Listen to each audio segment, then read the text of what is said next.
کیا پاکستان کا currency note مجمع اور کیمرے کے سامنے پھاڑنا جائز ہے؟ کیا واقعی سر سید احمد خان ایک کمینہ شخص اور قادیانی تھا؟ کیا ہماری وزارت مذہبی امور کے سارے پیسے مندروں اور گرجا گھروں کے لیے ہیں؟ کیا مدرسوں اور مسجدوں کا وزارت مذہبی امور کے پیسوں پر کوئی حق نہیں ہے؟ السلام علیکم، آپ دیکھ رہے ہیں میرا فیس بک اور یوٹیوب چینل اور میں ہوں آپ کا میزبان حافظ ذیشان۔ کچھ دن پہلے کرسمس کی ایک تقریب چل رہی تھی جس میں وزیر اعظم شہباز شریف اور وزارت مذہبی امور کے نمائندگان اور وفاقی وزیر مذہبی امور خود اس میں مدعو تھے۔ تو وزیر مذہبی امور موصوف آئے اور تقریر کر رہے تھے اور کہتے ہیں کہ ہماری مندروں گرجا گھروں کے لیے ہماری وزارت کے پاس وافر مقدار میں پیسے موجود ہیں، لیکن ہمارے پاس مسجدوں اور مدرسوں کے لیے کوئی پیسہ موجود نہیں ہے۔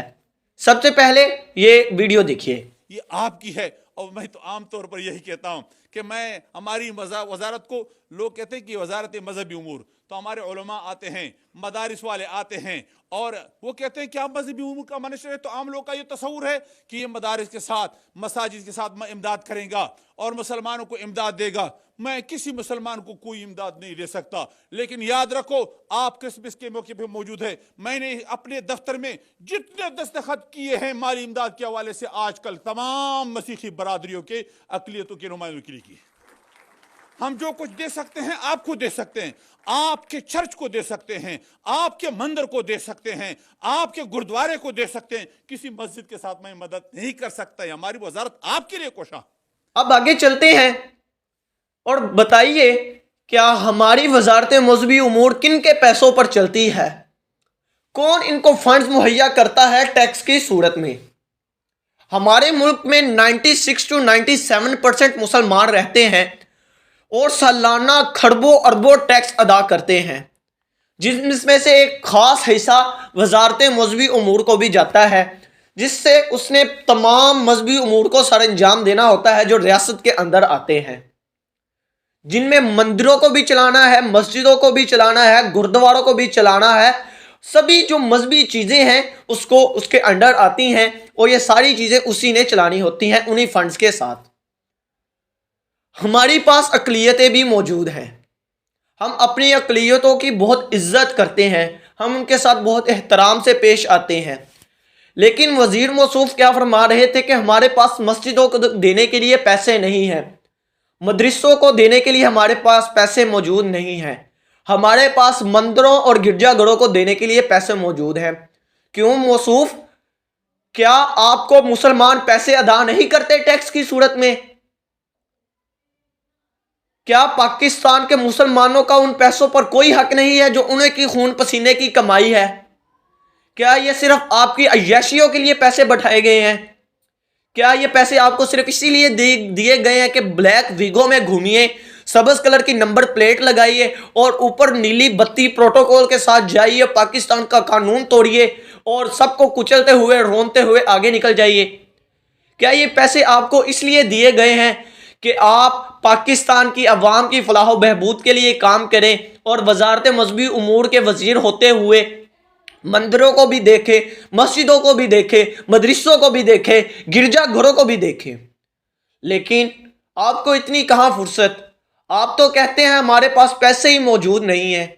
ہم مندروں کو تو پیسے دے سکتے ہیں، گرجا گھروں کو تو پیسے دے سکتے ہیں، لیکن ہم مدرسوں اور مسجدوں کو پیسے نہیں دے سکتے۔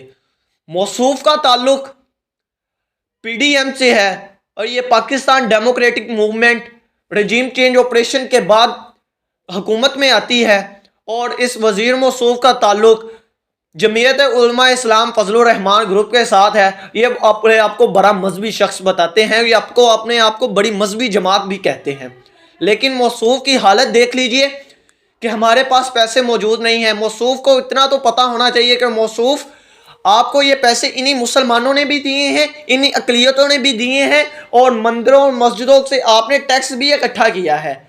عام مسجدوں سے مہینے کا ٹیلی ویژن ٹیکس تو لیتے ہیں، ٹیلی ویژن فیس تو لیتے ہیں، کبھی مسجدوں نے تو نہیں ٹیلی ویژن چلائے۔ آپ پھر بھی ان سے ماہانہ بجلی کے بل کے اندر ٹیلی ویژن فیس لے لیتے ہیں. موصوف کیوں لیتے ہیں آپ نے تو ان کو کوئی ریلیف دینا نہیں. مدرسے کے بچوں کو تو کوئی ریلیف دینا نہیں. مدرسے کے بچوں کی تو پڑھائی آپ نے پڑھائی مانتی نہیں, تو پھر بھی آپ ان سے پیسے لیتے ہیں. موصوف ایسا نہیں کرتے.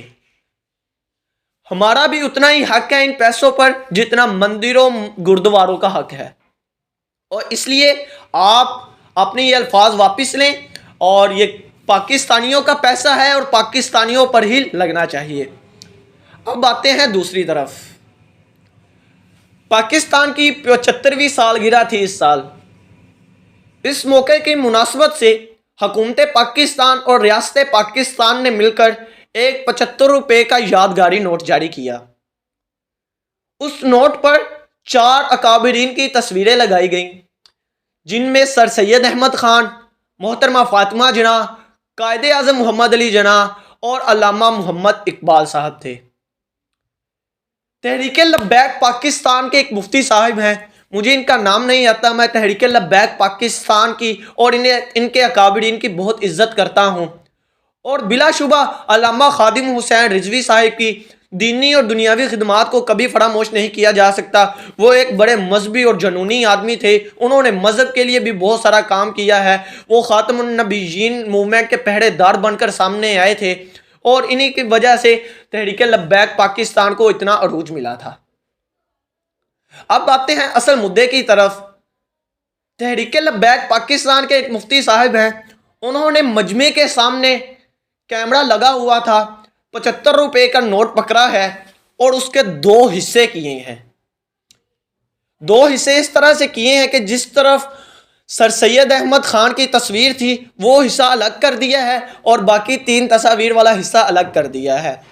وہ اے جڑا نوٹ ہے نا جی شاہ جی, جڑے پاسے تواڈے ہاتھ لگے ادھر تے اسی اینو معاف کر چھڑ دیں. اے انج کر کے نا جی اے تے اسی رکھاں گے کول, کیونکہ ایدی نسبت بادشاہاں نال ہو گئی. اے جڑا نا بندہ ہے اے بڑا ہی کمینہ ہے جی, اے قادیانی ہے نا, مرزائی ہے اور بے دین بھی ہے. اے میں اینو کہندے سر سید. انشاءاللہ جدوں اے کہتے ہیں جناب کہ یہ 3 تو ہمارے ہیں, لیکن یہ جو سر سید احمد خان ہے یہ بڑا کمینہ ہے اور یہ قادیانی ہے. تو موصوف آپ بھی ذرا ہسٹری پڑھ لیتے, یا یہ مان لیجئے کہ ہمارے بچوں کو ہسٹری غلط پڑھائی جا رہی ہے. ہمیں تو بتایا جاتا ہے سر سید احمد خان کا بھی شمار پاکستان کے بانیوں میں ہوتا ہے. 1857 کی جنگ آزادی کے بعد سر سید احمد خان نے جس طرح مسلمانوں کو سہارا دیا, مسلمانوں کو سنبھالا, مسلمانوں کی معیشت کا خیال رکھنے کی کوشش کی, مسلمانوں کو تعلیم سے روشناس کروایا, وہ تو کوئی اور نہیں کروا سکتا تھا, وہ سر سید احمد خان تھے. مجھے نہیں پتا کہ وہ مسلمان تھے یا قادیانی تھے. اب اس کا فیصلہ تو اللہ پاک کریں گے. جب آخرت میں ان کا سامنا ہوگا تو اللہ پاک خود ہی پوچھ لیں گے کہ آپ قادیانی تھے یا مسلمان تھے, تب پتہ چل جائے گا کہ وہ اصل میں کیا تھے. لیکن موصوف ہمیں تو آج تک بتایا گیا ہے کہ وہ پاکستان کے بانیوں میں ان کا شمار ہوتا ہے. انہوں نے پاکستان کی عوام کے لیے بہت ساری خدمات سارے انجام دی ہیں. کبھی بھی نہیں ہو سکتا ہم کسی کے مذہب کو چیلنج کر, مذہب کو دیکھ کر اسے بانی پاکستان کے لقب سے تو نہیں دور کر سکتے. یا مان لیجئے کہ ہمیں آج تک ہسٹری ہی غلط پڑھائی گئی ہے, اور یہ میں مانتا ہوں کہ آج تک ہمیں ہسٹری غلط پڑھائی جا رہی ہے. کیونکہ پچھلے دنوں فواد چودھری صاحب ایک بیان دیتے ہیں اور کہتے ہیں کہ ریاست پاکستان اس لیے نہیں حاصل کی گئی تھی کہ اس میں اسلام کو نافذ کریں, اور دوسری طرف ہمیں قائد اعظم محمد علی جناح کا ہی وہ بیان ان کا دیا گیا ہے, خطاب کا ایک چھوٹا سا ٹکڑا ہمیں کتاب کی صورت میں دیا جاتا ہے, اور جس پر باقاعدہ لکھا ہوا ہے کہ ہم نے یہ ریاست زمین کا ٹکڑا ایسے ہی نہیں حاصل کیا, ہم نے یہ زمین کا ٹکڑا اس لیے حاصل کیا ہے تاکہ ہم اس میں اسلام کے اصول نافذ کر سکیں اور ان کا مشاہدہ کر سکیں. دوسری طرف ہمیں وہ نوٹ پھاڑ کر کیا بتایا جا رہا ہے, کیا یہ کمینہ شخص ہے, قادیانی ہے؟ مان لیتے ہیں وہ قادیانی ہے, مجھے نہیں پتا کہ وہ مسلمان ہے یا قادیانی ہے, لیکن آپ کو یہ کام کرنے کا حق نہیں ہے. پاکستان کا کرنسی نوٹ حکومت پاکستان اور ریاست پاکستان کی امانت ہے. نوٹ کے اوپر باقاعدہ ایک عبارت لکھی ہوتی ہے, حامل حذا کو مطالبے پر ادا کرے گا.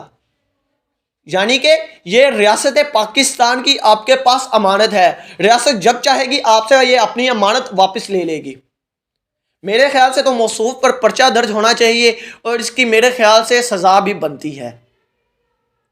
مجھے تحریک لبیک پاکستان سے کوئی اختلاف نہیں ہے، اور نیچے کوئی یہ آ کر مجھے بھی یہ بھی نہ کہہ دے کہ یہ قادیانی ہے، یہ تو کافر ہے، اس لیے ایسی باتیں کر رہا ہے۔